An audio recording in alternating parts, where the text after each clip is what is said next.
Pesach Sameach. Happy Passover 2026. For dessert this year, we're having Pavlova. And this is not how the meringue is supposed to turn out. So needless to say, I started over.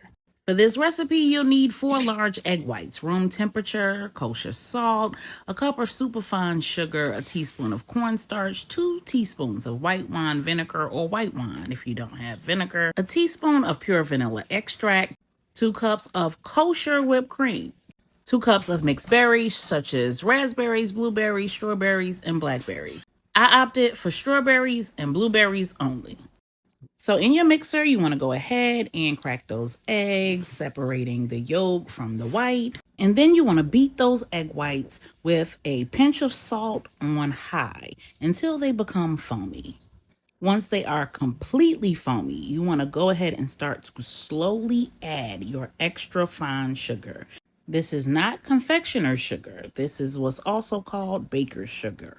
Now, you can use regular granulated sugar, but your meringue might come out grainy. Now, because that sugar is super fine, the wind that is being caused by the speed of the mixer is going to blow that sugar into the air. I make sure that my entire mixer, including the top, is completely clean before I start using it. That way I can brush that sugar right back into the bowl. This is sped up to like 5 times the speed, so you can imagine that this took several minutes. The expectation is that this process will take anywhere from 7 to 10 minutes to get your meringue glossy and stiff. Once it is, you'll go ahead and add your cornstarch, your vanilla extract, and your white wine vinegar. Mix it on high briefly again to ensure that all of those added ingredients are appropriately incorporated. I always scrape down all of the meringue off of the whisking attachment and the sides of the bowl. Now, you're supposed to take a prepared baking sheet and pour this into the middle and make an 8-inch circle. I did that the day before and ended up with a dang on pancake. So this time I decided to transfer that parchment paper to an 8-inch cake pan. Then you want to make a small well in the middle, which is not necessarily the easiest thing to do, but it's doable. You want to preheat your oven to 300 degrees, put it in the oven and turn it down to 250 degrees.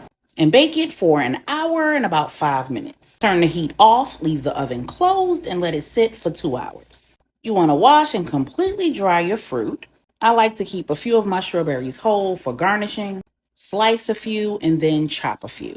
I line my bowl with paper towel to absorb any moisture so that my strawberries wouldn't get soggy, and return them to the refrigerator until later. Once the pavlova was done cooking and resting, I removed it from the oven, and thank God it came out perfect. When done right, the outside should have a nice crisp, and the inside should be about the consistency of a marshmallow. As I'm sure you can tell from the background, as this was cooking and resting, I was getting busy on all the other items for our Passover dinner. And I was so pleased with how this pavlova turned out, the meringue portion at least, and I was so glad I was able to redeem myself. In discussing it with my family, I realized that I hadn't made a pavlova in about 10 years. I'd made one previously for my sunshine's multicultural night when he was in kindergarten, and he is now 15 years old. Oh, how time flies when we are having fun.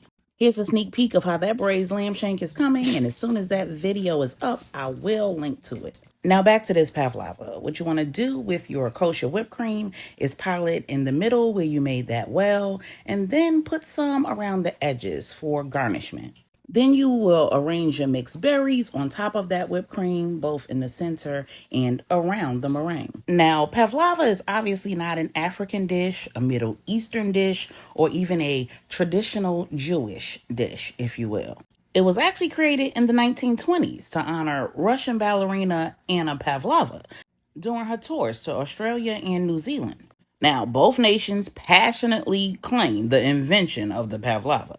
Either way, it was created to mirror the likeness of her tutu and her graceful, light-as-air dancing style. New Zealanders confidently boast the creation of the first recipe, while Australians argue that they perfected the modern version. My pavlova more closely resembles New Zealand recipes because it's more marshmallowy in the center. while Australian versions tend to be crispier.